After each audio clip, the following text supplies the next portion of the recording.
আসসালামু আলাইকুম সবাইকে। ল্যাবরেটরির নিরাপদ ব্যবহারের শেষ লেকচার অথবা লেকচার নাম্বার 3 নিয়ে আমি তোমাদের সামনে হাজির হয়েছি, ইমাম রেজা আলী মুজাহিদ। দেখো, আমরা প্রিভিয়াস যে লেকচারগুলো ছিল সেখানে আমরা ল্যাবে ব্যবহৃত নানান উপকরণ এবং হ্যাজার্ড সিম্বল নিয়ে কথা বলেছিলাম। সেখানে আমি তোমাদেরকে দেখাইছি যে কি কি এলিমেন্টসগুলো আমরা ল্যাবে ব্যবহার করি এবং ওগুলার বিশাল আলোচনা বইতে আছে। তবে তার থেকে কি কি আসতে পারে সেই ইম্পর্টেন্ট ডেটাগুলো আমি মার্ক করে দিছিলাম। সেকেন্ড লেকচারে আমরা দেখছিলাম পলভঙ্গি ব্যালেন্স। এই অধ্যায়ের বলতে গেলে আইকনিক যে টপিকটা আছে সেই পলভঙ্গি ব্যালেন্স আর কিভাবে ব্যবহার করতে হয়, কিভাবে এটা দিয়ে গণনা করতে হয় এবং ডিজিটাল ব্যালেন্সের সাথে এটার কি কি পার্থক্য আছে সেগুলো নিয়ে আমি কথা বলছিলাম। আজকে আসলে যে লেকচারটা, এই লেকচারটার মধ্যে এই অধ্যায়ের পড়াশোনা কম, অন্য অধ্যায়ের পড়াশোনা বেশি। যেমন আজকে আমি কথা বলবো দ্রবণ নিয়ে, আজকে আমি কথা বলবো দ্রবণের ঘনমাত্রা নিয়ে, দ্রবণ আবার কথা বলবো দ্রবণের ঘনমাত্রাকে নিয়ে, এবং আজকে আমি কথা বলবো টাইট্রেশন নিয়ে, কথা বলবো গুণগত বিশ্লেষণ নিয়ে। সত্যি বলতে দ্রবণ, দ্রবণের ঘনমাত্রা এবং টাইট্রেশন এই অধ্যায়গুলো, এই টপিকগুলা সবচেয়ে ভালো তুমি জানতে পারবা অন্য একটা অধ্যায় যেটার নাম হলো পরিমাণগত রসায়ন। এবং এই পরিমাণগত রসায়ন হলো আমাদের কেমিস্ট্রি দ্বিতীয় পত্রের তৃতীয় অধ্যায়। ঠিক আছে, মূলত এই টপিকগুলা সেখানে অনেক বিস্তারিত আলোচনা, অনেক ডিপ আলোচনা আছে। তবে আমাদের ল্যাবে যেহেতু এই নলেজগুলো দরকার পড়ে, এই কারণে এই অধ্যায়েও এই টপিকগুলোর কিছু অংশ ইনক্লুড করে দিছে। তো আমাদের বেসিক যে জায়গাগুলো দরকার হবে, যে জায়গাগুলো থেকে প্রশ্ন হইতে পারে, আমি সে জায়গাগুলো আজকে তোমাদের শিখিয়ে দিব। তাহলে দেরি না করে আমরা চলে আসবো আমাদের প্রধান আলোচনায়। আজকের আলোচনার প্রথমে আমি তোমাকে বলবো যে ভাইয়া দ্রবণ জিনিসটা আসলে কি। দেখো, সিম্পলি যদি আমি একটু বলতে চাই যে ভাইয়া দ্রবণ জিনিসটা কি, আমরা খুব ইজিলি একটা সংজ্ঞা দিতে পারি। আমরা একটা সংজ্ঞা দেই যে দ্রবণ মানে হলো দ্রাবক এবং দ্রবয়ের মিশ্রণ, দুইটা জিনিসের মিশ্রণ, দ্রাবক এবং দ্রব। যারা দ্রবণ প্রাথমিকভাবে চিনতে পারে না, আমি তাদেরকে সহজ করার জন্য বলি যে দেখো, দ্রবণ মানে হলো আমরা মনে মনে ধরে নিব একটা শরবত। ঠিক আছে, এটা হলো শরবত। শরবত কিভাবে তৈরি হয়? শরবত তৈরি হয় যখন আমি পানি নেই এবং পানিতে যখন চিনি দেই। মনে রাখবা, দ্রাবক হিসেবে আমরা 90% টাইমেই পানিকেই ব্যবহার করি। তাহলে পানি হলো সহজ কথাই দ্রাবক, চিনি হলো আমাদের দ্রব। এখন চিনির জায়গায় অন্য যে কোনো রাসায়নিক পদার্থ থাকতে পারে। আমি যদি হাইড্রোক্লোরিক অ্যাসিডের দ্রবণ বানাই তাহলে HCl থাকবে, সালফিউরিক অ্যাসিডের বানাইলে সালফিউরিক অ্যাসিড থাকবে, সোডিয়াম ক্লোরাইডের বানাইলে সোডিয়াম ক্লোরাইড থাকবে। তাদেরকে মিশাইলে যেটা হয় সেটা হলো দ্রবণ। যদিও একটা মিশ্রণ আসলে দ্রবণ হওয়ার জন্য কয়েকটা শর্ত মেনে চলতে হয়, যেমন তারা এমনভাবে মিশে যাইতে হবে যাতে খালি চোখে দেখা না যায়, এই শর্তটা মানতে হবে।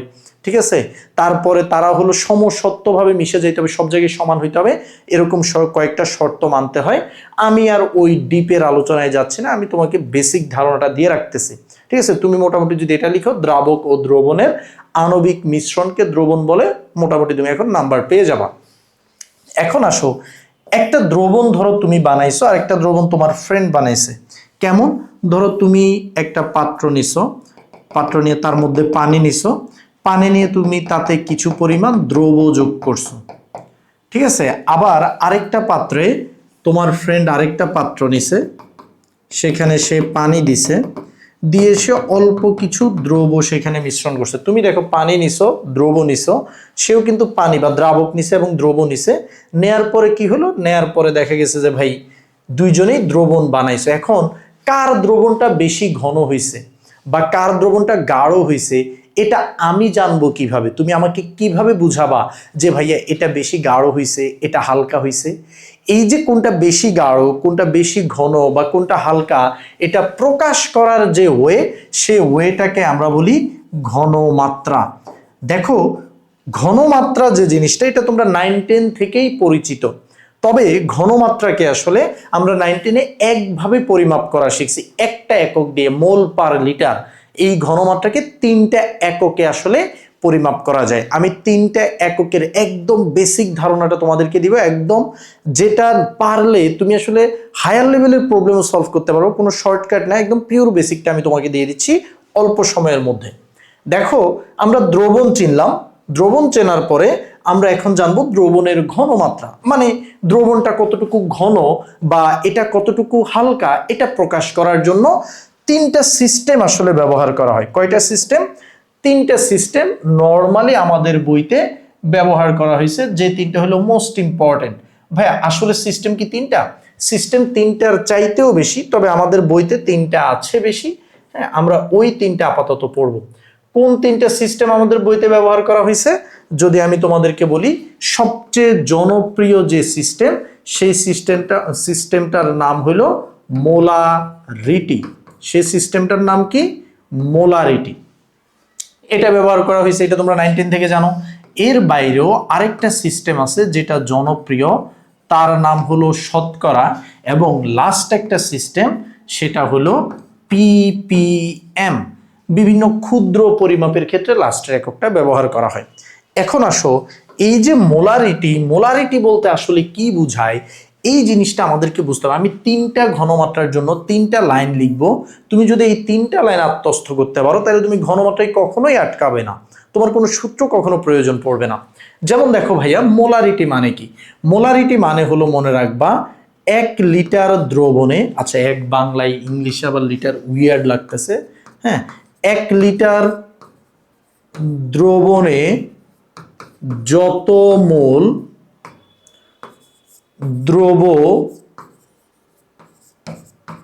দ্রবীভূত থাকে সেটাকে আমরা বলি মোলারিটি। 1 লিটার দ্রবণে যত মোল দ্রবীভূত থাকে সেটাকে আমরা কি বলি? সেটাকে আমরা বলি মোলারিটি।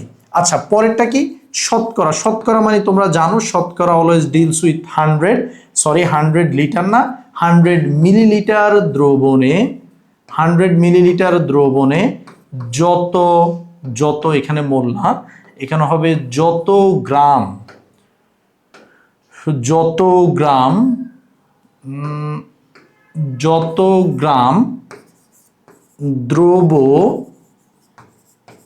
দ্রবীভূত থাকে সেটাকে আমরা বলি কি? সেটাকে আমরা বলি শতকরা। এবং আমরা পিপিএম কাকে বলি ভাইয়ারা? আমরা পিপিএম বলি 10⁶ মিলিলিটার দ্রবণে যত গ্রাম দ্রবীভূত থাকে। তিনটা লাইন আমি ম্যাথ করার মাধ্যমে তিনটা লাইন তোমাদেরকে বুঝাই দিচ্ছি। একটা লাইন আমাদেরকে বলছে 1 লিটার দ্রবণে, যে 1 লিটার মানে অ্যাকচুয়ালি 1000 মিলিলিটার। 1000 মিলিলিটার দ্রবণে যত মোল দ্রবীভূত থাকে, এই যে যত, তুমি যতটা বের করলে সেটাই মোলারিটি। 100 ml দ্রবণে যত গ্রাম দ্রবীভূত থাকে সেটাই তোমার শতকরা। আর 10⁶ ml দ্রবণে এই যতটা বের করতে পারলে সেটা হলো আমাদের পিপিএম। দেখো আমি তোমাকে একটা ম্যাথ দিচ্ছি, একটা ম্যাথের মাধ্যমে আমরা তিনটা ম্যাথ করার চেষ্টা করব। ম্যাথটা কিরকম? ধরো তোমাকে ম্যাথ দিল, ম্যাথটা এরকম যে 700 মিলিলিটার দ্রবণে, 700 মিলিলিটার দ্রবণে তোমাকে বলা হলো যে 13 গ্রাম HCl দ্রবীভূত থাকলে ঘনমাত্রা কত? ঘনমাত্রা কত বলতে স্বাভাবিকভাবে যদি বলে ঘনমাত্রা কত, তাহলে আমরা ধরে নেই যে মোলারিটি জিজ্ঞেস করছে, কারণ মোলারিটি সবচেয়ে স্ট্যান্ডার্ড, হ্যাঁ, যেটা আমরা সবচেয়ে বেশি ব্যবহার করি। যখন আমাদেরকে বলবে ঘনমাত্রা কত, আমরা মোলারিটি বের করব। তো আমি এখানে একটু বলে দিই যে আমরা যেহেতু প্রথমে শিখতেছি, আমরা এখানে তিনটা এককেই বের করব যে ঘনমাত্রা কত হয়। আসো প্রথমে আমরা মোলারিটিতে বের করি। প্রশ্ন কিন্তু একটাই, হ্যাঁ, এটা প্রশ্ন, তিনটা এককে বের করব। আসো প্রথমে মোলারিটিতে বের করি। মোলারিটিতে কিভাবে? মোলারিটি হলো 1000 ml, মানে 1 লিটার দ্রবণে যত মোল দ্রবীভূত থাকে। তাহলে আমাকে তো বলে না 1000 ml কত মোল আছে, আমাকে যে ডেটাটা দেয়া আছে আমি সেই ডেটা থেকে শুরু করি। দেখো আমাকে ডেটা দেয়া আছে যে 700 ml দ্রবণে আছে 13 গ্রাম।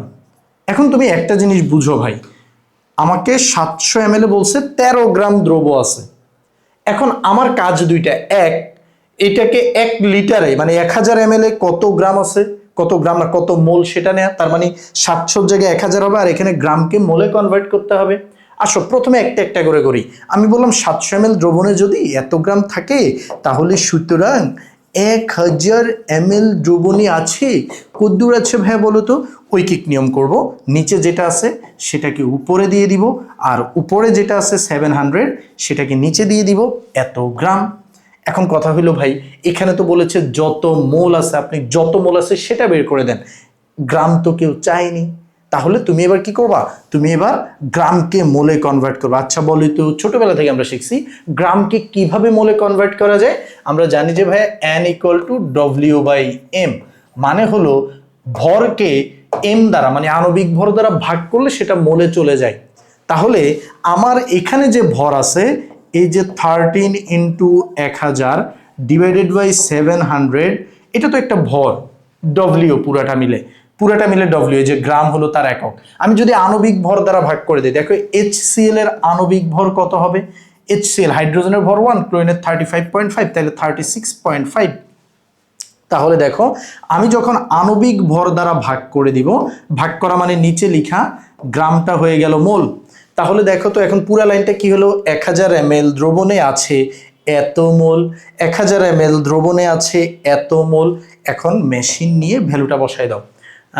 আমার এখানে একটা মেশিন আছে, আমি সেটাতে করছি, তোমরা নিজেরা করে মিলাও। হ্যাঁ, তো আমার কাজ ছিল 1000 ml কত মোল আছে সেটা ঐকিক নিয়মে বের করে ফেলা, এবং আমি ঐকিক নিয়মে সেটাই বের করছি, একদম পিওর বেসিক। তোমরা 9 10 এই জিনিসগুলা অনেকে হয়তো সূত্র দিয়ে করছো, তবে আমি সাজেস্ট করব ইন্টারমিডিয়েটের সূত্র একটু কম ইউজ করো।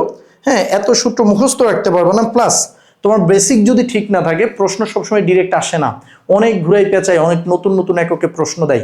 পরিমাণগত রসায়নে গেলে দেখবা, তো এখন যদি বেসিক শিখে ফেলো পরিমাণগত রসায়নে বিশাল টপিক তোমার কভার হয়ে যাবে। তো এটা আসে আমাদের 0.5। এই আমি কি কোথাও ভুল করলাম, 13 গ্রাম, 13 × 1000, না ভুল করে নেই, ডিউটি 36.5। হ্যাঁ, ক্যালকুলেট ঠিক লেখা থাকলে 0.51 মোল। এখন আমি কি বলছি, যত মোল, এই যতটাই হলো মোলারিটিতে ঘনমাত্রা, এবং মোলারিটির একক কি, মোলারিটির একক হলো মোল পার লিটার। তাহলে আমরা বলবো সুতরাং ঘনমাত্রা 0.51 মোল পার লিটার। এবং তোমরা জানো মোল পার লিটারকে চাইলে সংক্ষেপে আবার একটা ক্যাপিটাল এম বা মোলার দিয়েও প্রকাশ করা যায়। তাহলে আমি নর্মালি বললে আমরা একটু কি করবো, কিন্তু এখন শেখার জন্য আমি 3টা সিস্টেমেই তোমাদেরকে দেখাচ্ছি। এবার আসো, আমাদেরকে যে বলছে ভাইয়া পার্সেন্টেজও করে দেন, যে পার্সেন্টেজ, এই যে শতকরা যেটা না, শতকরাটাকে আরেকটা নাম হলো পার্সেন্টেজ। শতকরার একটা নাম কি, পার্সেন্টেজ। তোমরা বলবে না এখন পার্সেন্টেজ খুব ভালো পারো, ঠিক আছে। পার্সেন্টেজ কি ভাই, 100 ml দ্রবণে যত গ্রাম দ্রবীভূত থাকবে, 100 ml দ্রবণে যত গ্রাম দ্রবীভূত থাকবে। তো ভাই এটা তো ইজি, 700 ml দ্রবণে আছে, 700 ml আছে কদ্দুর 13 গ্রাম। তাহলে এখান থেকে কি আমি বের করতে পারবো না, 100 ml আছে। তোমরা ম্যাথ দেখতে থাকো, হ্যাঁ, দেখতে দেখতে বুঝে যাবা, ধরেই প্রশ্ন করলে কিন্তু এলোমেলো হয়ে যাবা। এত গ্রাম, এই যে শেষ। তো এখানে কিন্তু কোনো কাপঝাপ নেই, খুবই সহজ। 13 × 100 / 700, আমি ঐকিক নিয়ম করছি, নিচেরটা উপরে লিখছি, উপরেরটা নিচে দিয়ে ভাগ করে দিছি, এটা ঐকিক নিয়ম। তাহলে 1.857 মানে 86 গ্রাম। তাহলে এইখানে এইটার মনে রাখবা শতকরার একক হলো পার্সেন্টেজ, শতকরা একক কি, পার্সেন্টেজ। সুতরাং আমরা বলবো ঘনমাত্রা 1.86%। আচ্ছা, এবার আসো পিপিএম এককে কি ভাই, এটা ছিল 100 ml আর এটা হলো 10⁶ ml যত গ্রাম, আর কোনো ফারাক নাই। তো তুমি বলবো ভাই আমাকে দেয়া ছিল, দেখো প্রত্যেকটা ম্যাথ কিন্তু শুরু হচ্ছে যা দেয়া আছে তা থেকে, 13 গ্রাম। তাহলে আমাদের 10⁶ ml আছে, কদ্দুর আছে 13 × প্রথমে মনে রাখবা যা আছে তা লিখবা, যেটা নিচে আছে যে 10⁶ ঐকিক নিয়মে সেটা উপরে লিখবা, আবার এটাকে 106 ভাবিস না কেউ, 10⁶, আর 700 এটা হলো নিচে আসবে, ঠিক আছে, 700 নিচে আসবে এত গ্রাম। তো আমাদের ক্যালকুলেশন করলে কত আসবে? ক্যালকুলেশন করলে আসবে 18,571,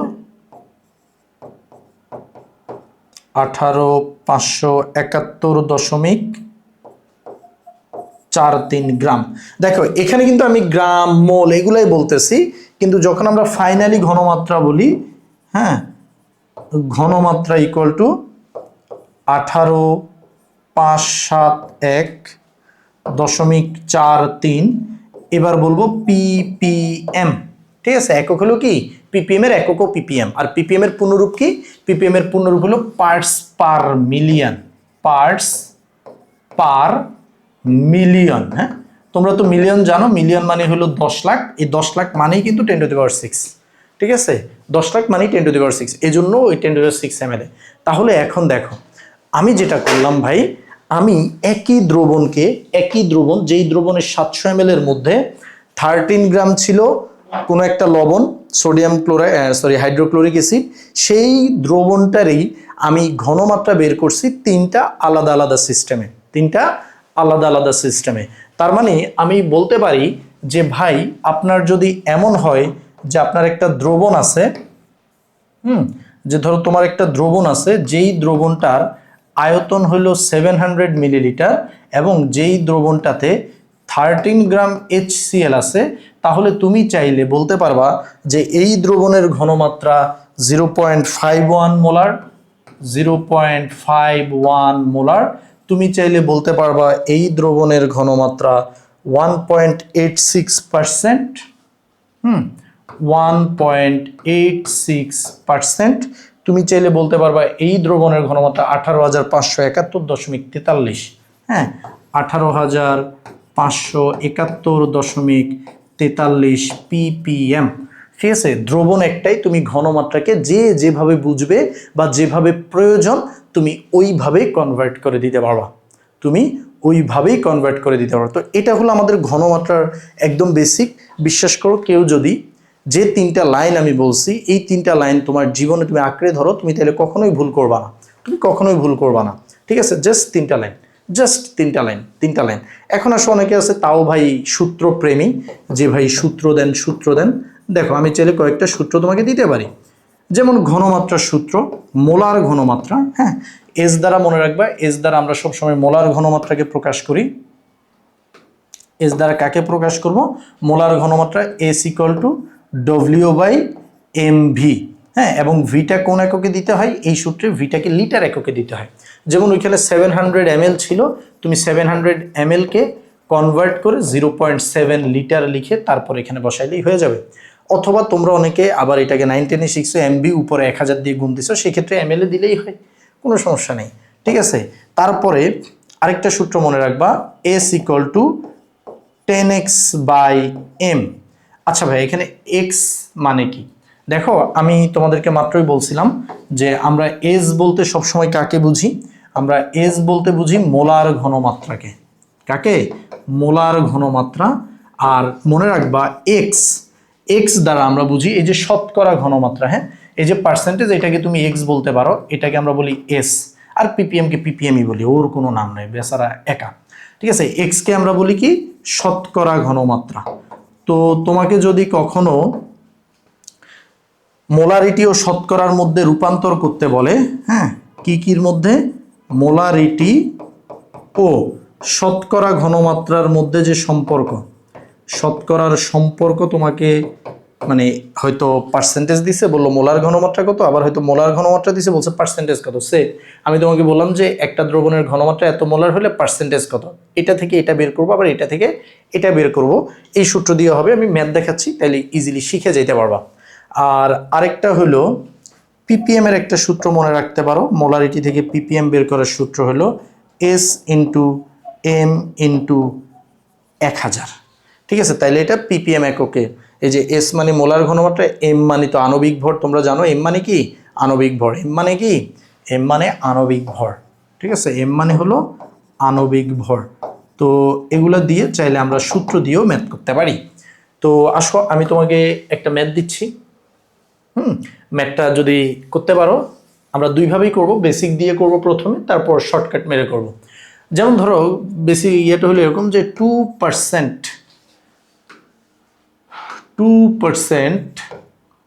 কাকে দিব, সোডিয়াম কার্বনেট দ্রবণের মোলার ঘনমাত্রা কত। আচ্ছা প্রথমে শর্টকাট করি, শর্টকাটটা দেখলে ভাল লাগবে। হ্যাঁ, শর্টকাটটা দেখলে ভাল লাগবে, প্রথমে শর্টকাটটা করি। শর্টকাটটা হলো এরকম যে ধরো তোমাকে যখন বলছে 2% সোডিয়াম কার্বনেট দ্রবণের মোলার ঘনমাত্রা কত, তুমি অত টেনশন নেবা না, তুমি বলবো ভাই 2%, দ্যাট মিনস এটা হলো এক্স পার্সেন্ট, ঘনমাত্রাকে আমরা এক্স বলি, আর মোলার ঘনমাত্রা চাইছে, তার মানে আমার কাছে এস চাইছে। এবং তুমি আমি সবাই জানি যে ভাই একটু আগে আপনি শিখাইছেন মোলারিটি আর শতকরা ঘনমাত্রা। হ্যাঁ, মোলার ঘনমাত্রা আর মোলারিটি একই জিনিস, এই দুজনের মধ্যে যে সম্পর্ক, শতকরার সাথে যে সম্পর্ক, সেটার সূত্র হলো S = 10x divided by m। তো 10 বসাইলা, x এর মান হলো 2 ডিভাইডেড বাই আণবিক ভর, সোডিয়াম কার্বনেটের আণবিক ভর বের করলে পাবা 106। দুইটা সোডিয়ামের 23 দুগুণে 46, কার্বনের 12, 3 × 48 হলো অক্সিজেন, তাহলে টোটাল তুমি পাবা 106।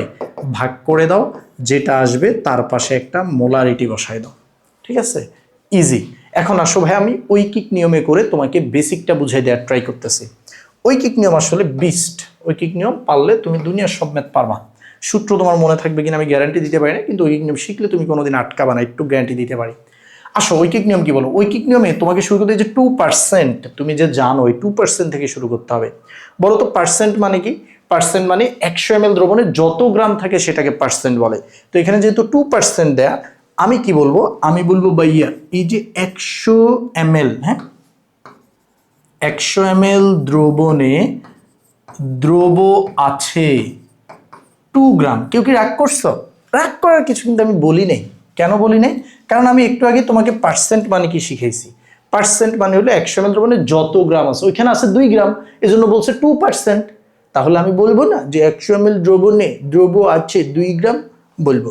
ওকে, এখন আমাকে বের করতে হবে মোলারিটি বা মোলার ঘনমাত্রা, যেটা মানে হলো 1000 ml এ কত মোল আছে।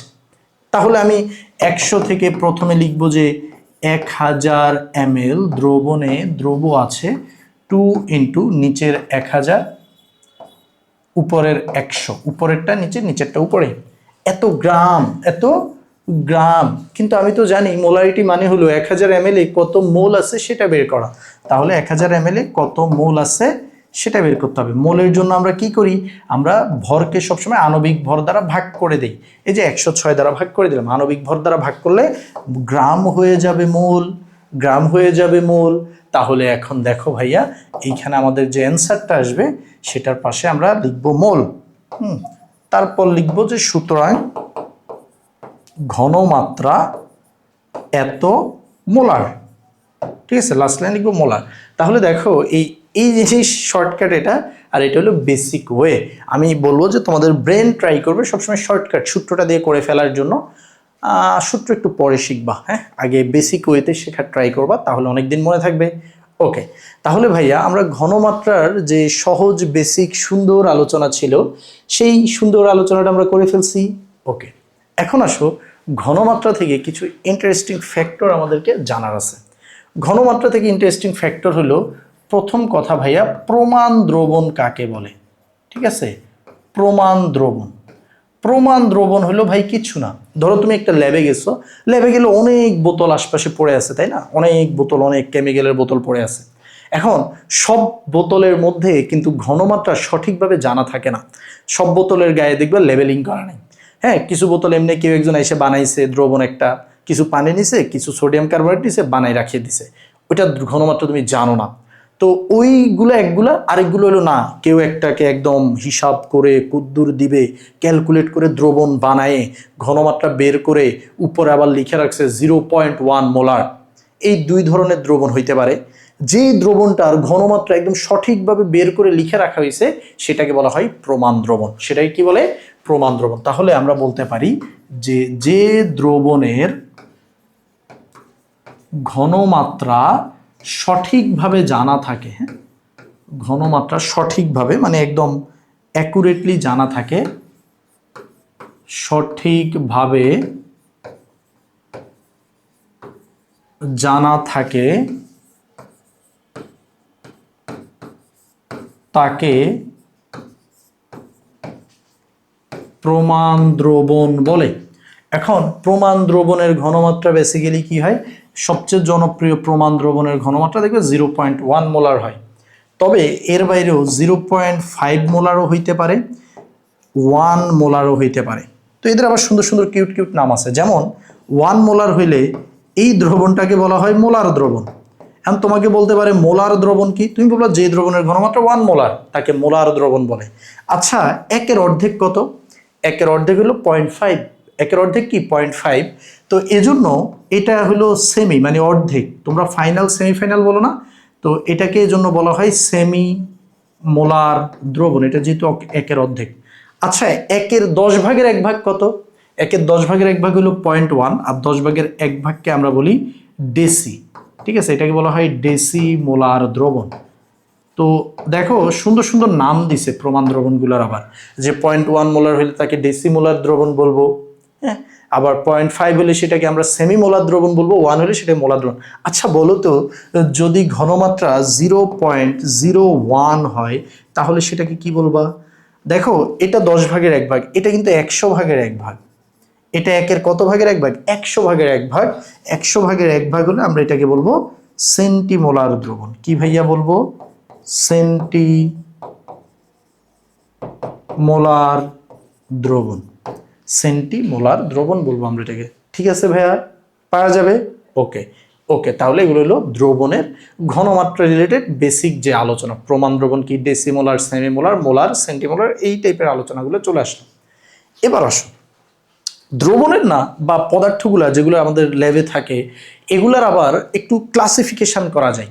দুইটা ক্লাসিফিকেশন আছে, এটাও পরীক্ষার জন্য খুব ইম্পর্টেন্ট, পরীক্ষায় প্রায় আসে। প্রাইমারি স্ট্যান্ডার্ড পদার্থ এবং আরেকগুলা কেমিক্যালকে আমরা বলি সেকেন্ডারি স্ট্যান্ডার্ড পদার্থ। এগুলো আবার কি, এগুলো একটু কি, একটু শোনো। দেখো, প্রাইমারি স্ট্যান্ডার্ড আর সেকেন্ডারি স্ট্যান্ডার্ড। প্রাইমারি মানে মনে রাখবা সবসময় যেটা একদম ভালো জিনিসকে প্রাইমারি বলা হয়, মানে যেটা কি বলে সবচেয়ে বেস যেটা তৈরি, তোমার শিক্ষার বেসিককে তৈরি করছে প্রাইমারি স্কুল। তো এখানেও প্রাইমারি স্ট্যান্ডার্ড বলতে যে স্ট্যান্ডার্ডটা একদম বেস তৈরি করে সেটাকে প্রাইমারি স্ট্যান্ডার্ড বলে। এটা মানে কি, দেখো তুমি ল্যাবে এই যে কেমিক্যাল আমরা বানাই, ঘনমাত্রা বের করি, রেখে আসি, আরেকজন কাজ করবে, এর মধ্যে কিছু কেমিক্যাল আছে এদের ঘনমাত্রা কখনো সহজে পরিবর্তন হবে না। ঠিক আছে, ঘনমাত্রা কেন পরিবর্তন হইতে পারে? ধরো তুমি কি করলা, তুমি এখানে একটা দ্রবণ বানাই রেখে গেলা, হ্যাঁ, এখন দ্রবণটা তো তুমি রেখে দিছো, এটা কি করলো, বাতাসের যে বিভিন্ন উপাদান আছে, বাতাসের বিভিন্ন উপাদানের সাথে বিক্রিয়া করে ফেলছে, বিক্রিয়া করে এটা নতুন পদার্থে রূপান্তরিত হয়ে গেছে, এটার ঘনমাত্রা চেঞ্জ হয়ে গেছে, কমে গেছে বা বেড়ে গেছে। তো এই ধরনের পদার্থগুলোকে বলা হয়, যারা এরকম বিক্রিয়া করে ফেলছে এরা আমাদের প্রাইমারি স্ট্যান্ডার্ড হইতে পারে না, এরা বেজ হইতে পারে না, এদেরকে বলা হয় সেকেন্ডারি স্ট্যান্ডার্ড পদার্থ। আর কিছু দ্রবণ আছে ভাই তুমি বানায় রেখে দিছো, আমি আমার মতো আমি কখনোই আমার ঘনমাত্রা চেঞ্জ করবো না, কারো বাতাসের কোনো উপাদানের সাথে আমি বিক্রিয়া করবো না। তুমি আজকে বানায় রেখে দিয়ে গেছো, 1 সপ্তাহ পর আসবা, দেখবা যে আমার ঘনমাত্রা যা ছিল তাই আছে। আর সেকেন্ডারি স্ট্যান্ডার্ড আজকে বানায় রাখছো, কালকে এসে দেখবে ঘনমাত্রা চেঞ্জ হয়ে গেছে। তাহলে প্রাইমারি স্ট্যান্ডার্ড পদার্থ কারা? প্রাইমারি স্ট্যান্ডার্ড আমরা বলতে পারি যে সকল পদার্থ যে সকল পদার্থ বাতাসের উপাদানের সাথে বিক্রিয়া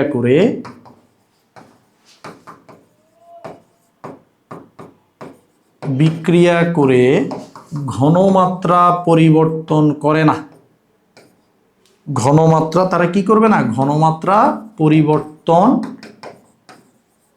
করে না, তাদেরকে আমরা প্রাইমারি স্ট্যান্ডার্ড পদার্থ। ওরা ঘনমাত্রা পরিবর্তন করে না। ইভেন শুধু যে বাতাসের উপাদান তা না, তুমি ওদেরকে পরিমাপ করার জন্য যে সকল পাত্রে নিবা ওগুলোর সাথেও তারা বিক্রিয়া করে পাত্রগুলো নষ্ট করবে না। অথবা ধরো তুমি যদি এদেরকে ওজন করার জন্য, ধরো কঠিন পদার্থ ওজন করার জন্য দাড়ি পাল্লার মধ্যে নিছো, ওই যে পল ভঙ্গি পড়াইছি, ওই ব্যালেন্সের কোনো কিছুর সাথেও বিক্রিয়া করে নষ্ট হবে না, তাদেরকে প্রাইমারি স্ট্যান্ডার্ড বলে। এরকম প্রাইমারি স্ট্যান্ডার্ড পদার্থ কি কি আছে? এরকম প্রাইমারি স্ট্যান্ডার্ড পদার্থ আছে হইল সোডিয়াম কার্বনেট, তারপরে আছে আমাদের অক্সালিক অ্যাসিড, যেটাকে আমরা আদর করে হুক্কু বলি, হ্যাঁ, অক্সিলারি অ্যাসিডকে আজকে কি বলি, হুক্কু বলি। তারপরে আছে K2CR2O7, ঠিক আছে। এই তিনটা একদম মেইন, একদম মোস্ট ইম্পর্টেন্ট এই হলো এই তিনটা। এর বাইরেও ঘোষারের বইতে আরো অনেকগুলো দেয়া আছে, হাজারিসের বইতে তিনটাই আছে, তোমরা চাইলে ঘোষারের বইতে ওগুলো দেখতে পারো, তবে আসে না, আসে এই তিনটা থেকে প্রশ্ন। আর সেকেন্ডারি স্ট্যান্ডার্ড পদার্থ কারা, যারা হলো ঘনমাত্রা পরিবর্তন করে, যারা বাতাসের উপাদানের সাথে বিক্রিয়া করে ঘনমাত্রা পরিবর্তন করে, তাদেরকে বলে সেকেন্ডারি স্ট্যান্ডার্ড পদার্থ।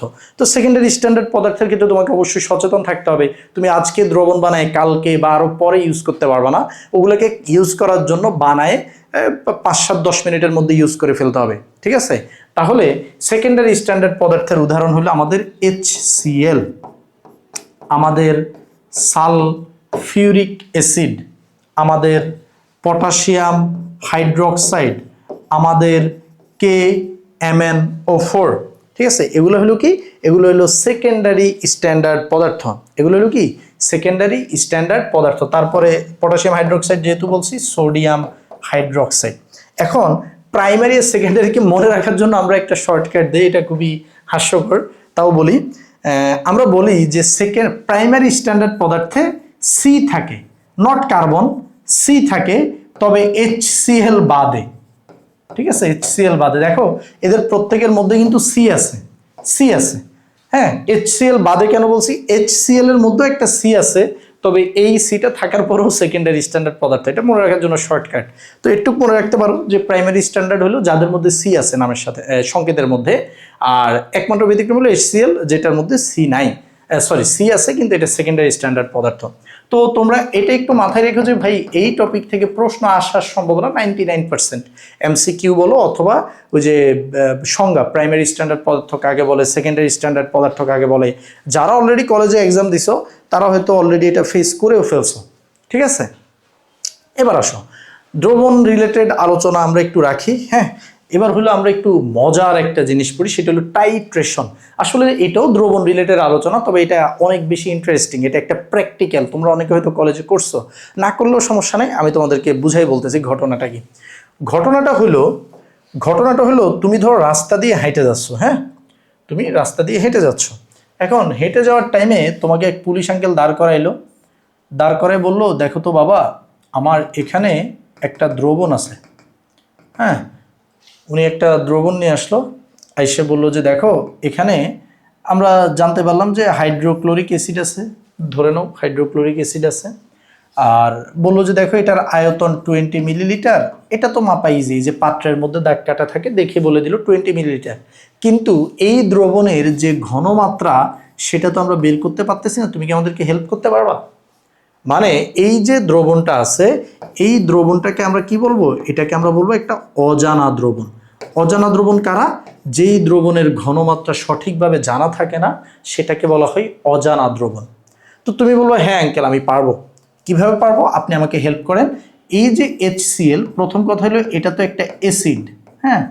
তো এই অ্যাসিডের ঘনমাত্রা বের করার জন্য আপনি আমাকে সোডিয়াম হাইড্রোক্সাইড এনে দেন। কি এনে দেন? সোডিয়াম হাইড্রোক্সাইড, কারণ সোডিয়াম হাইড্রোক্সাইড হলো একটা ক্ষার। অ্যাসিডের ঘনমাত্রা বের করার জন্য আমরা ক্ষারকে ইউজ করি, এবং অবশ্যই এই সোডিয়াম হাইড্রোক্সাইডটা একটা প্রমাণ দ্রবণ হইতে হবে, মানে এইটার ঘনমাত্রা জানা থাকা লাগবে সঠিকভাবে, কারণ এটাও অজানা ওইটাও অজানা হইলে তো হবে না। আপনি সোডিয়াম হাইড্রোক্সাইড নিজে বানায় নিয়ে আসেন, যেই সোডিয়াম হাইড্রোক্সাইডের C4 ঘনমাত্রা হলো 0.1 মোলার, তার মানে ওর যে আমি ঘনমাত্রা জানি, এটা হলো আমাদের কেমন দ্রবণ, এটা হলো আমাদের জানা দ্রবণ। তাহলে একটা অজানা দ্রবণ এবং একটা আছে জানা দ্রবণ। এবার তুমি সেট করবা, তুমি একটা সেট আপ বানাবা। সেট আপটা কেমন, আমি প্রথমে কাঁচা হাতে আঁকি, তারপর আমি তোমাদেরকে একটা ফিগার দেখাবো, আমি অলরেডি স্লাইডে যুক্ত করে রাখছি। সেটা কি, ধরো তুমি এই যে এরকম একটা কাঠের বেইজ আছে, মানে জাস্ট একটা কাঠ আছে, তুমি এখানে আমাদের এই যে কেমিক্যালটা যেটা অজানা দ্রবণ সেটাকে তুমি রাখবা, ঠিক আছে। এটাকে বলা হয় কনিক্যাল ফ্লাস্ক। কনিক্যাল ফ্লাস্কে তুমি কি করলা, তুমি সেই অজানা দ্রবণটাকে রাখলা, অজানাকে রাখলা। রাখার পরে এই বেদিটা আসলে কিসের বেদি জানো, এটার মধ্যে এরকম একটা রড আছে, হ্যাঁ। এটা সরকারিভাবে বানানো, তুমি বানানো লাগবে না, ঠিক আছে। এখানে যে এরকম একটা রড আছে। এখন এই রডের মধ্যে কি লাগানো আছে জানো, এই রডের মধ্যে এরকম ক্লিপ দিয়ে, আমি খুব বাজে আঁকতে চাই নো, বাট তাও আমি আঁকবো, আমার আঁকতে ভাল লাগে, ঠিক আছে। এটার মধ্যে এইরকম একটা উঁচু, মনে আছে এটা কি? হ্যাঁ মনে আছে, আমি কিন্তু এটা তোমাদেরকে শিখাইছিলাম যে এটা কি আগের লেকচারগুলোতে। এই যে এখানে একটা হলো ইয়ে থাকে, এটার মুখ এরকম বাঁকা হয়ে গেছে কেন? আচ্ছা এবার মোটামুটি তাও মুখ সোজা আছে, ওকে। এখানে একটা হলো সুইচ থাকে, ওই যে ট্যাপের মধ্যে যে এরকম থাকে না, ঘুরাইলে পানি বের হয়, এটার এদিক দিয়ে মুখ খোলা, আর এদিক দিয়ে হলো এটা এমনি ক্লিপ দিয়ে ধরা আর কি। হ্যাঁ জাস্ট ওই রডের সাথে রড যাতে এটাকে ধরে রাখে, এই জন্য আমি কি করব, এখানে অজানা দ্রবণ দিছি, মানে HCl দিছি, আর এখানে আমাদের যে হাইড্রোক্লোরিক অ্যাসিড ছিল, আমাদের যে যে জানা দ্রবণটা, হ্যাঁ এটা তো অজানা হাইড্রোক্লোরিক অ্যাসিড দিছে, আর জানা দ্রবণ সোডিয়াম হাইড্রোক্সাইডকে আমরা বুরেটে দিছি, সোডিয়াম হাইড্রোক্সাইডকে আমি বুরেটে দিছি। এবং এখানে আমি আরেকটা কাজ করছি, এখানে আমি একটা নির্দেশক মিশাই দিছি। ভাই নির্দেশক জিনিসটা কি একটু পরে বলতেছি, এটা লিকুইড একটা জিনিস, হ্যাঁ 2-3 ফোঁটা আমি এটা মিশাই দিছি। এটা কেন মিশিয়েছি আমি একটু পরে বলতেছি। এখন তুমি একটু চিন্তা করো এই জায়গায় ঘটবেটা কি। এই জায়গায় আমি যখন এইটাকে ঘুরাবো, এটা হলো ট্যাপের মতো, এটাকে যখন আমি আস্তে আস্তে ঘুরাবো, এখান দিয়ে এক ড্রপ করে কি পড়বে, সোডিয়াম হাইড্রোক্সাইড এখানে পড়তে থাকবে। এখন তুমি একটু চিন্তা করো, যখন এখানে সোডিয়াম হাইড্রোক্সাইডটা পড়বে, তখন কি হবে, এই সোডিয়াম হাইড্রোক্সাইড একটু সোডিয়াম হাইড্রোক্সাইডের সাথে একটু হাইড্রোক্লোরিক অ্যাসিড বিক্রিয়া করে কি বানাই ফেলবে, সোডিয়াম ক্লোরাইড যোগ পানি বানাই ফেলবে। এবং এই বিক্রিয়াটাকে আমরা কি নামে জানি, এটাকে আমরা প্রশমন বিক্রিয়া বলে জানি। অ্যাসিড এবং ক্ষার বিক্রিয়া করে লবণ এবং পানি বানাই ফেলে। অল্প একটু ক্ষার পড়লো, অল্প একটু অ্যাসিড প্রশমিত হইলো, অল্প একটু ক্ষার পড়লো, অল্প একটু অ্যাসিড প্রশমিত হইলো। এইভাবে করে তুমি চিন্তা করো, যখন এখানে ফোটাই পড়তে থাকবে, একটা টাইমে প্রশমিত হইতে এখানের পুরা স্ট্রিয়ালটা কি হয়ে যাবে, প্রশমিত হয়ে যাবে, পুরা হাইড্রোক্লোরিক অ্যাসিড প্রশমিত হবে। তবে দেখো এমন একটা পয়েন্ট আছে যে এক ফোঁটাকে প্রশমিত করলো, এক ফোঁটাকে প্রশমিত করলো, এক ফোঁটাকে প্রশমিত, এইভাবে করতে করতে একটা টাইমে পুরা সবগুলো কি হয়ে যাবে, প্রশমিত হয়ে সব লবণ পানি হয়ে যাবে। ওই যে সব লবণ পানি যে মোমেন্টে হয়েছে, তুমি তো খালি চোখে দেখে বুঝবা না, কোন টাইমে লবণ পানি হয়ে গেছে। কারণ অ্যাসিড দেখতেও পানির মতো, ক্ষার দেখতেও পানির মতো দ্রবণগুলা, আর লবণ দেখতেও পানির মতো পানিতে মিশে গেলে, তো তুমি তো দেখবা না যে কোন মোমেন্টে এসে সবাই লবণ পানি হয়ে গেছে। ওই যে লাস্ট মোমেন্টটা, এই লাস্ট মোমেন্টটাকে বলা হয় প্রশমন বিন্দু। হ্যাঁ লাস্ট মোমেন্টটা, শেষ বিন্দু, বা এটাকে বলা হয় প্রশমন বিন্দু। ওই প্রশমন বিন্দুতে খেলা দেখাই দিবে নির্দেশকের ইংলিশ হলো ইন্ডিকেটর। ইন্ডিকেটরের কাজ কি, ইন্ডিকেটরের কাজ হলো আমাদেরকে নির্দেশনা দেয়া, কোনো একটা কিছু ইন্ডিকেট কর। রাস্তার মধ্যে ইন্ডিকেটর থাকে, লাইট জ্বলে বলে থামো, হ্যাঁ সবুজ জ্বলে বলে যাও। তো এখানে আমাদের ইন্ডিকেটর কি করবে, আমাদের ইন্ডিকেটর হলো এখানে ও যখনই সবগুলা অ্যাসিড ক্ষার প্রশমিত হয়ে যাবে, হঠাৎ করে ও রং চেঞ্জ করে ফেলবে। রং চেঞ্জ করে। যেমন এখানে আমরা ইন্ডিকেটর হিসেবে সাধারণত ফেনফথেলিন ব্যবহার করি। কি ব্যবহার করি, ফেনফথেলিনকে ব্যবহার করি। তো ফেনফথেলিন নর্মালি কিন্তু বর্ণহীন, কেমন বর্ণহীন, মানে ওকে তুমি যেখানে দিবা তুমি দেখবাই না, 2-3 ফোঁটা দিছো দেখা যাবে না, বর্ণহীন, কোনো কালার নাই। কিন্তু হঠাৎ করে যখনই একদম পয়েন্ট টু পয়েন্ট মিলে গেছে, মানে সবগুলো ক্ষার সবগুলো অ্যাসিডকে প্রশমিত করে সব মেরে ফেলছে, সব লবণ পানি হয়ে গেছে, ওই টাইমে এসে ও আস্তে হয়ে যাবে পিঙ্ক কালার, মানে ও আস্তে এসে কি হয়ে যাবে, গোলাপি বর্ণের হয়ে যাবে। তো হঠাৎ করে যখন সব গোলাপি হয়ে যাবে, তুমি তখন তাড়াতাড়ি থেমে যাবে, আর দেওয়া যাবে না, অ্যাসিড ক্ষার কি হয়ে গেছে, সমান হয়ে গেছে। এবং ওই টাইমে তুমি এখান থেকে রিডিং নিবা, নিয়ে দেখবা যে কত ml খরচ হয়েছে। ধরো আগে ছিল এখানে, এখন নামতে ধরো এখানে নেমে গেছে। তো সে ফর এখানে ছিল 60, এখানে ছিল 20, তাহলে বলো তো কত ml ইউজ হয়েছে। হ্যাঁ এখান থেকে ধরো 0 শুরু হয়েছে আর কি, যে এখানে হলো একদম নিচে আছে হলো 0, যে একদম নিচে আছে 0 থেকে এটা 20, এটা মাঝখানে ধরো 30, 40, 50, এটা 60, তাহলে ইউজ হয়েছে কত, ইউজ হয়েছে 40 ml। দেখো তাইলে কি আমি একটা ডেটা পেয়ে যাচ্ছি যে আমার যে অজানা 20 মিলিলিটার দ্রবণ ছিল, এটাকে প্রশমিত করতে, পূর্ণরূপে একদম খেয়ে ফেলতে কি করতে হয়েছে, আমার হইলো এই 0.1 মোলার সোডিয়াম হাইড্রোক্সাইডের 40 ml আমার লাগছে। এই যে ডেটাটা 0.1 মোলারের কত ml লাগছে 40 ml, এটা বের করার জন্য আমি টাইট্রেশন করছি। এরপর এই প্রসেসটা যখন শেষ, এই প্রসেস থেকে আমি শুধু বের করব এই সোডিয়াম হাইড্রোক্সাইডের কত ml লাগবে ওকে খেয়ে দিতে পুরাপুরি, সেই যে বের করার জন্য আমরা টাইট্রেশনটা করি। এরপর এই ডেটাকে ইউজ করে আমরা ম্যাথ করব। ম্যাথ করলে আমরা কি বের করতে পারবো? ম্যাথ করলে আমরা এই HCl এর ঘনমাত্রা বের করতে পারবো। ম্যাথ করে দেখবা? আসো আমরা ম্যাথটা করে ফেলি। আমরা তাহলে কি কি ডেটা পাইছি? আমরা ডেটা পাইছি যে ভাই এই যে HCl হলো 20 ml, এর ঘনমাত্রা তো জানি না। আর সোডিয়াম হাইড্রোক্সাইড যেটাকে আমি নিছিলাম ওকে প্রশমিত করার জন্য তার আয়তন পাওয়া গেল 40 ml এবং ওর ঘনমাত্রা 0.1 মোলার। এই যে জানা দ্রবণ, এই যে অজানা দ্রবণ, ঠিক আছে? এখন এর থেকে আমরা বেসিকটা কিভাবে বের করতে পারি দেখো, একদম বেসিক ওয়েতে আমি ম্যাথ করছি, নতুন কিছু শিখাবো না, সব পুরাতন বেস থেকে আমি জিনিসগুলো তোমাদেরকে দেখাচ্ছি। তোমরা জানো যে সোডিয়াম ক্লোরাইড এবং কি হয়, পানি হয়। আচ্ছা তোমরা আমাকে বলো তো, এই 1 মোল সোডিয়াম ক্লোরাইডের HCl এর সাথে মানে হাইড্রোক্লোরিক অ্যাসিডের সাথে সোডিয়াম হাইড্রোক্সাইড কয় মোল বিক্রিয়া করে? 1 মোল বিক্রিয়া করে। আচ্ছা আমি যদি লিখি যে N of hydrochloric is to N of sodium hydroxide, এদের মোল সংখ্যার অনুপাত কত? 1:1, একজন একজনকে খেয়ে দেয়, ঠিক আছে, প্রশমিত করে দেয়। এবার আসো ভাইয়া, এই যে কি বলে এটাকে, অনুপাতকে আমি চাইলে এভাবে লিখতে পারি, HCl divided by N of sodium hydroxide equal to 1/1 ভগ্নাংশ আকারে লিখলাম। তারপর আমি কোনাকুনি গুণ করে দেই, আমি কিন্তু একদম বেস থেকে করাচ্ছি। 1কে যদি এটা দ্বারা গুণ করো তাহলে এটাই থাকবে, আর এটা N অফ সোডিয়াম হাইড্রোক্সাইডই থাকবে। এখন N, তোমরা আবার ছোটবেলায় কি এটা শিখছো না যে N equal to S into V, N equal to S into V, এটা শিখার কথা। যদি না শিখে থাকো তাহলে শিখে রাখো, S মানে মোলারিটি, ভি মানে হলো আয়তন। যেমন এটা হলো S, ঠিক আছে, এটা S, এটা কি, এটা হলো ভি, আয়তন মানে ভি।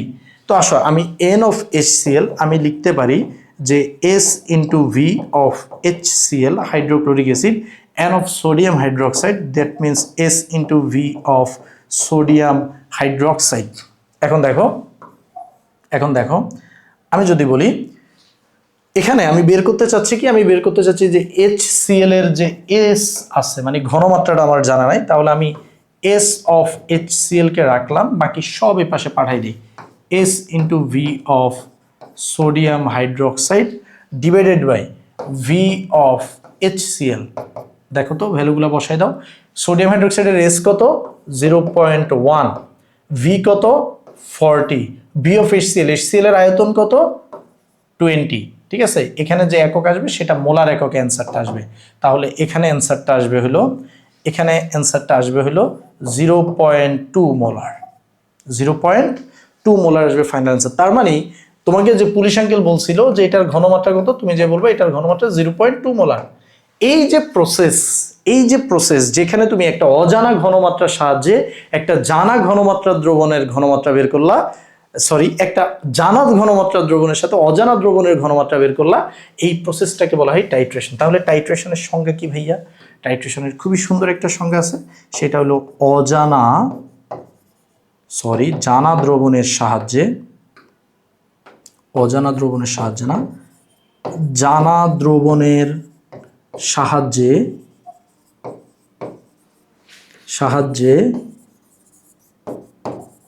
অজানা দ্রবণের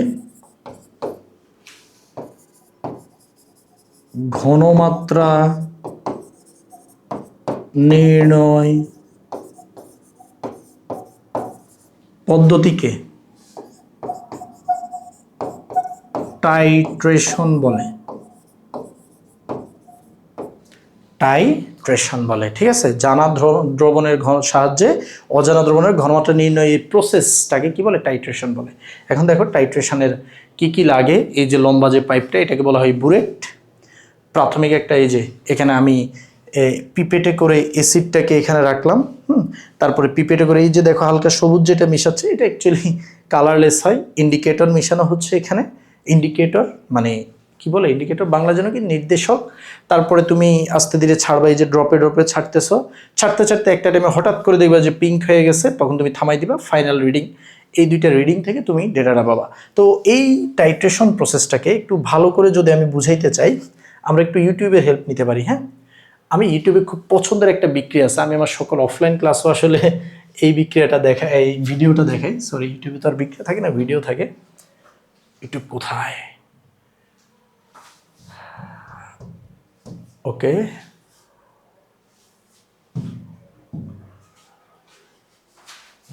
ইউটিউব মিউজিক কেন, ইউটিউব কোথায়? ওকে, আবার কি মিউজিকে পাঠাই দিছে আমারে। আচ্ছা, আমি টাইট্রেশন লিখে সার্চ করি, খুব সুন্দর একটা ভিডিও আছে। হ্যাঁ, আমরা ভিডিওটা দেখব। ভিডিওটা দেখলে টোটাল প্রসেস বুঝে, অনেক আগের একটা ভিডিও। এটাই।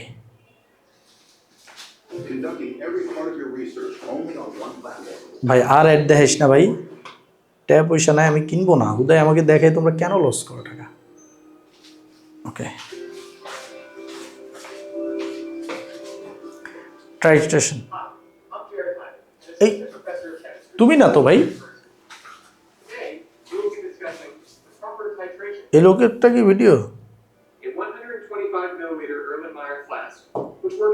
না? এত বড় ভিডিও না, 6 মিনিট না।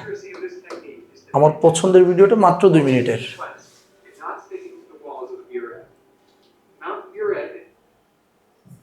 আগে বের করে রাখলে ভালো হইতো, তাই তোমাদের এই গুরুত্বপূর্ণ টাইমটা নষ্ট হইতো না। এটাও তো 6 minute. ইন্নালিল্লাহ।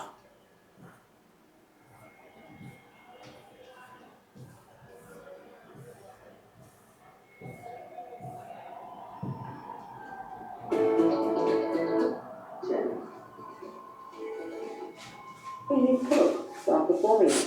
When done carefully, titration gives very accurate, precise results. Here is a step-by-step. আমার পছন্দের ভিডিওটা কোথায়? এই ভিডিওটা ভালো, খারাপ না। তো এই ভিডিওটা মাত্র 2 মিনিটেই।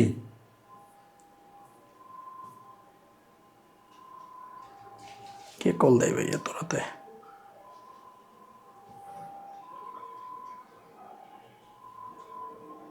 এটা নাকি?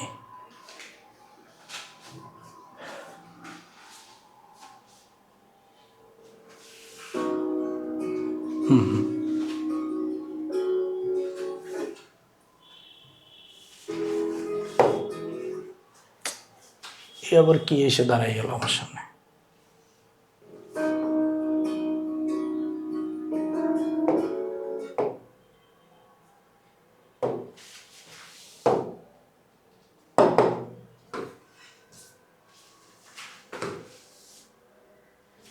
এ ভাই, এটা কি ব্রাউজার সামনে এসে দাঁড়াই গেছে? গেছে,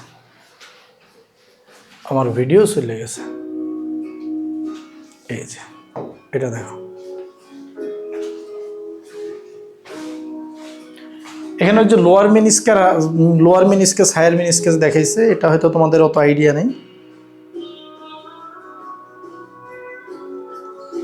ওই যে ইন্ডিকে প্রথমে হলো HCl নিচ্ছে, হ্যাঁ, আননোন কনসেন্ট্রেশন, মানে এটার ঘনমাত্রা আমরা জানি না।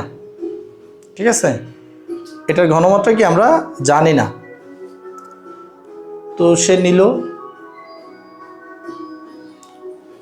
তারপর দেখো কি করে, এখানে একটু ফেনফথেলিন মিশাচ্ছে। ওই যে দেখো, ফেনফথেলিন কিন্তু দেখা যাচ্ছে না, কারণ ফেনফথেলিনও কালারলেস, বর্ণহীন। ঠিক আছে, তারপরে যে 0.1 মোলার সোডিয়াম হাইড্রোক্সাইড নিচ্ছে, 0.1 মোলার না, 0.2 মোলারও হইতে পারতো, তোমার কাছে যেটা থাকবে সেটা আর কি। এটা ওই যে বুলেটের মধ্যে একটা দেখো ফানেল দিয়ে ঢুকাচ্ছে। হ্যাঁ, ফানেল দিয়ে এই যে তোমার বুলেটটা ভর্তি করলো, তারপর দেখো ওই যে 1 ফোঁটা পরে কিন্তু অল্প একটু পিঙ্ক হবে, হওয়ার পরে যখন আবার নাড়ানি দিবে দেখো পিঙ্কটা চলে গেছে, তার মানে পুরাটা এখনো হয় নাই। পুরাটা হইলে কিন্তু এই পিঙ্ক আর যাবে না। এইটা সবচেয়ে স্যাটিসফাইং যে ভাই 1 ফোঁটা পড়তেছে, একটু হচ্ছে, আমি নাড়ানি দিচ্ছি, পিঙ্ক কালার চলে যাচ্ছে। আর এটা বেসিক্যালি একটা সাদা কাগজের উপর রেখে করা হয়, কারণ যাতে কালারটা ভালো করে দেখা যায়। ঠিক আছে, এই যে অল্প একটু পড়তেছে, অল্প একটু পিঙ্ক হচ্ছে, আবার ওই অল্প একটু চলে যাচ্ছে নাড়ানি দিলে। কিন্তু একটা মোমেন্ট আসবে যখন একদম ওই যে প্রশমন বিন্দু শেষ বিন্দুতে চলে যাবে, তখন ওই যে পিঙ্ক হবে, পুরাটা পিঙ্ক হয়ে যাবে, আর থামবে না কিন্তু। এবং খুব সাবধানে দেখো, উনি এক ফোঁটা এক ফোঁটা এক ফোঁটা করে ফেলতেছে, কারণ বেশি পড়লেই অতিরিক্ত হয়ে যাবে, সেক্ষেত্রে আমাদের ক্যালকুলেশনটা অ্যাকুরেট আসবে না। ঠিক আছে,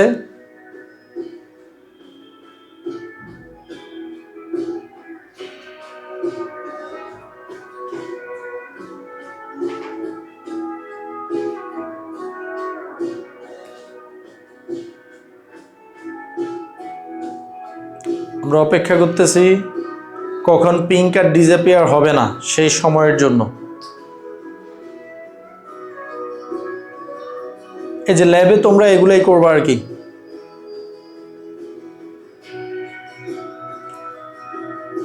এবারও কি থাকবে না, এবারও চলে গেছে। এই যে আর যায়নি, তার মানে এটাই হলো শেষ বিন্দু, এন্ড পয়েন্ট, শেষ বিন্দু বা প্রশমন বিন্দু, একদম লাস্ট পয়েন্ট। তো এবার তুমি এবার দেখো, এবার ক্যালকুলেশন করবা যে আগে কদ্দূর ছিল। এই যে এখন ওনার এখানে আছে হইলো 25-এর কাছে আছে। হ্যাঁ, আগে ওনার আবার উপরে 0, উপরেও 0 থাকতে পারে, একদম নিচেও 0 থাকতে পারে। ঠিক আছে, তো যেভাবে আছে তুমি ওইভাবে হিসাব করবা, তারপর গাণিতিক ক্যালকুলেশন যেটা আমরা করছি। ঠিক আছে, মজা মজা মজা, আনন্দ। তো এই হলো আমাদের জিনিসপাতি, টোটাল টাইট্রেশন প্রসেস কি, কেন, কিভাবে। ঠিক আছে, এবার আসলে আমরা দুইটা ম্যাথ দিছি। হ্যাঁ, ম্যাথগুলো একটু করি। ওই ম্যাথ তো অলরেডি আমরা একটা করছি। তো আসো, তোমাকে ম্যাথে বলছে যে 20 ml অজানা ঘনমাত্রার হাইড্রোক্লোরিক অ্যাসিড, তার মানে ভি অফ HCl, HCl হলো 20 ml, টাইট্রেট করতে 0.15 মোলার সোডিয়াম হাইড্রোক্সাইডের, তার মানে সোডিয়াম হাইড্রোক্সাইডের কি দেয়া আছে, ঘনমাত্রা দেয়া আছে। সোডিয়াম হাইড্রোক্সাইডের ঘনমাত্রা হলো 0.15 মোলার। ঠিক আছে, তোমার কাছে ধরো এটাই ছিল, তুমি এটাই নিছো। 15 মিলিলিটার প্রয়োজন হয়েছে। সোডিয়াম হাইড্রোক্সাইডের আয়তনও এখানে দেয়া আছে 15 মিলিলিটার, নাকি 15 ml দরকার হয়েছে। এখন আমাদেরকে বলছে HCl এর ঘনমাত্রা কত, তার মানে S অফ HCl এটা কত হবে। তো ভাই আমরা কিভাবে করব, আমরা আগের মতো বিক্রিয়া লিখব, অনুপাত লিখব, অনুপাতকে কোনাগুনি গুণ করে এই অবস্থায় আসব। তারপরে আমরা মোল সংখ্যার কি লিখব, মোল সংখ্যার সূত্র লিখব, তারপরে এইভাবে ম্যাথটা করব। তো ফাইনালি আমাদের দেখো সূত্রটা ফাইনালি কি আসে, আমি এই লাইনটা লিখে দিই, যেহেতু একই বিক্রিয়া আছে, আমি পরেরটাই বিক্রিয়া চেঞ্জ করছি, সেখানে পুরাটা আবার দেখাবো। তো আমাদের S অফ HCl কি হবে, S অফ HCl হবে V বা S into V of sodium hydroxide divide by V of HCl। ভ্যালুগুলো বসাই দাও। S অফ সোডিয়াম হাইড্রোক্সাইড 0.15, তোমরা কিন্তু পুরো প্রসেসটা করবা। হ্যাঁ, তারপরে V হইল 15 ডিভাইডেড বাই এটা হলো 20, যা আসে আর কি। হ্যাঁ, যা আসে আর কি। ওকে, তাহলে এই হলো আমাদের অ্যান্সার। এবার সব পরেরটা বলছে 25 ml অজানা ঘনমাত্রার সালফিউরিক অ্যাসিড। তাহলে আমাদের সালফিউরিক অ্যাসিডের আয়তন তো দেয়া আছে, আয়তন কত, V of H2SO4 equal to 25 millilitre. আর S অফ সালফিউরিক অ্যাসিড বুঝে যাচ্ছে এটা অজানা, তার মানে এটাই আমাদেরকে বের করতে দিবে। এটা বের করার জন্য সে নাকি 0.1 মোলার সোডিয়াম হাইড্রোক্সাইড নিছে, তার মানে সোডিয়াম হাইড্রোক্সাইডের ঘনমাত্রা হলো 0.1 মোলার, এবং এটার কত ml দরকার হয়েছে, সোডিয়াম হাইড্রোক্সাইডের 20 ml তার দরকার হয়েছে। এখন আমাদেরকে বলছে সালফিউরিক অ্যাসিডের ঘনমাত্রা কত। আমরা কি করব, আমরা দেখো ছোট্ট বাচ্চার মতো প্রথমে বিক্রিয়াটা লিখব। সালফিউরিক অ্যাসিড সাথে সোডিয়াম হাইড্রোক্সাইড কি তৈরি করে ভাইয়া, তৈরি করে সোডিয়াম সালফেট যোগ পানি। এখন দেখ, যে সোডিয়াম সালফেট যোগ পানি, এই বিক্রিয়াকে তুমি সমতা করতে হলে এখানে একটা 2 দেওয়া লাগবে, কারণ এই যে সোডিয়াম এখানে 2টা হয়ে গেছে, আর পানিও দেখবে যে এখানে 2টা হয়ে যাবে, তাই না? হুম হুম হুম হুম তাই তো? ওকে, পানিও দুইটা হয়ে গেল। এই হলো আমাদের সমতাকৃত বিক্রিয়া। প্রথমে সমতা করতে হবে, নাহলে ধরা খাবা। এখন সমতা করা হলে তুমি বলবা যে N of sulphuric acid.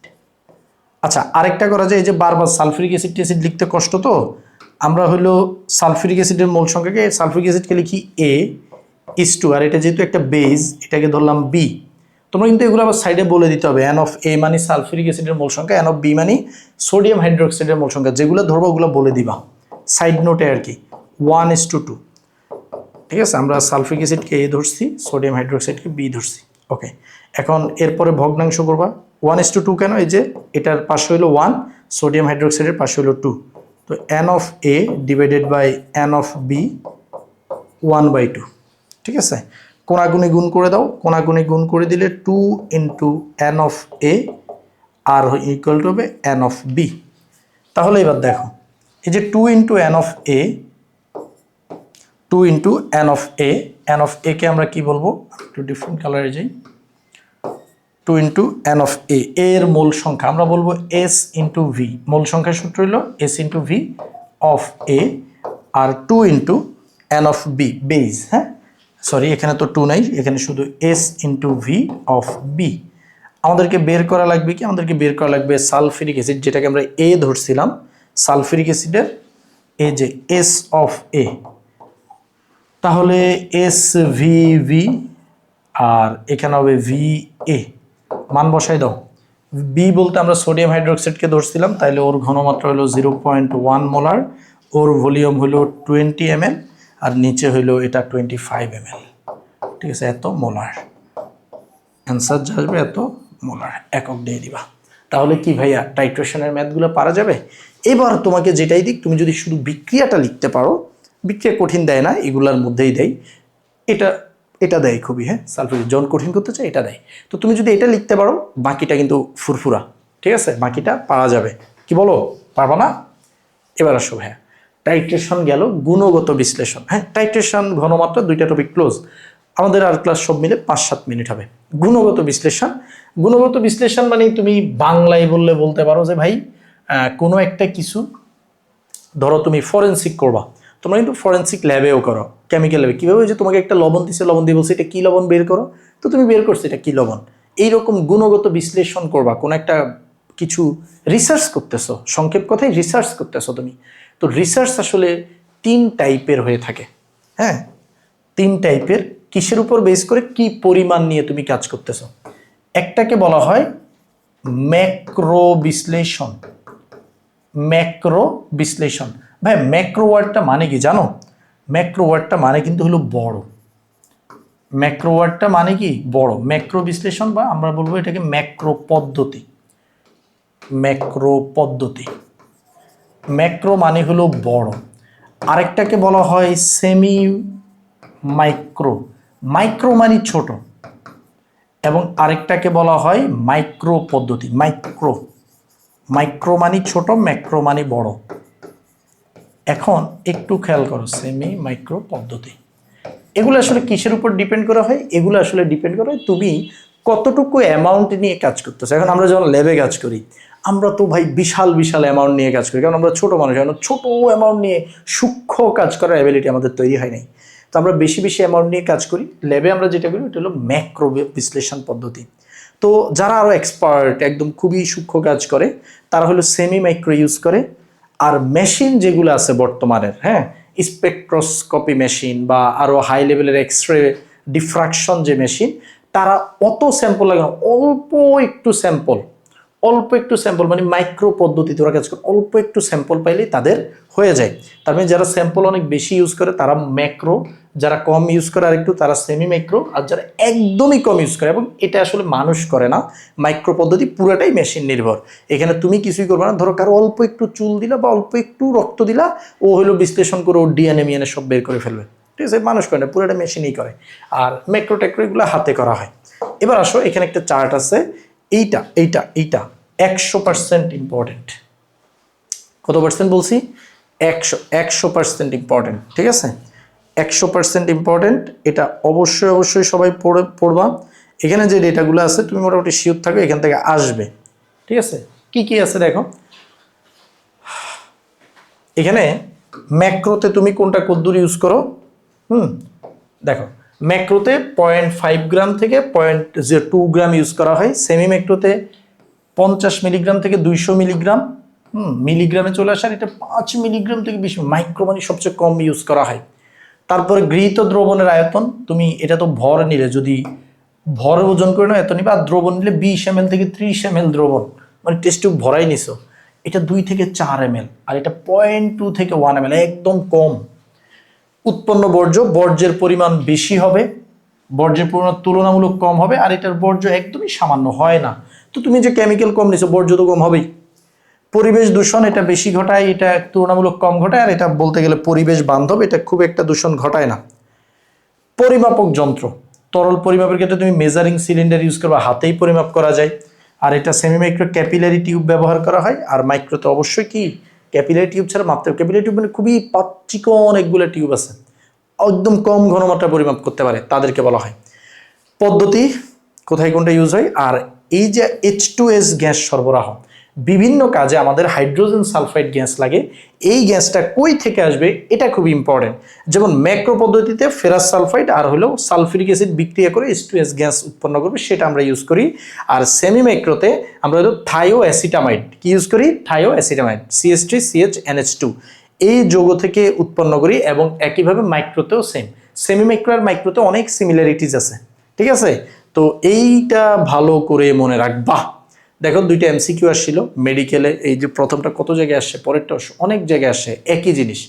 Semi micro পদ্ধতিতে ব্যবহৃত H2S গ্যাসের উৎস কি, থায়োঅ্যাসিটামাইড, এই যে এটা, ঠিক আছে, থায়োঅ্যাসিটামাইড, এটা না, হ্যাঁ। তারপরে সেমি মাইক্রো বিশ্লেষণে H2S এর পরিবর্তে নিচের কোনটি ব্যবহৃত হয়, ওই যে একই প্রশ্নকে ঘুরাই ফিরাই দিছে, ঠিক আছে। এটাও কি থায়োঅ্যাসিটামাইড, থায়োঅ্যাসিটামাইড। তাহলে মনে থাকবে, মনে থাকবে। এবার আসো, আমাদের ক্লাস এখানেই শেষ। এই অধ্যায়ে আসলে এই জিনিসগুলাই ছিল পড়ার মতো, খুব বেশি জিনিস না।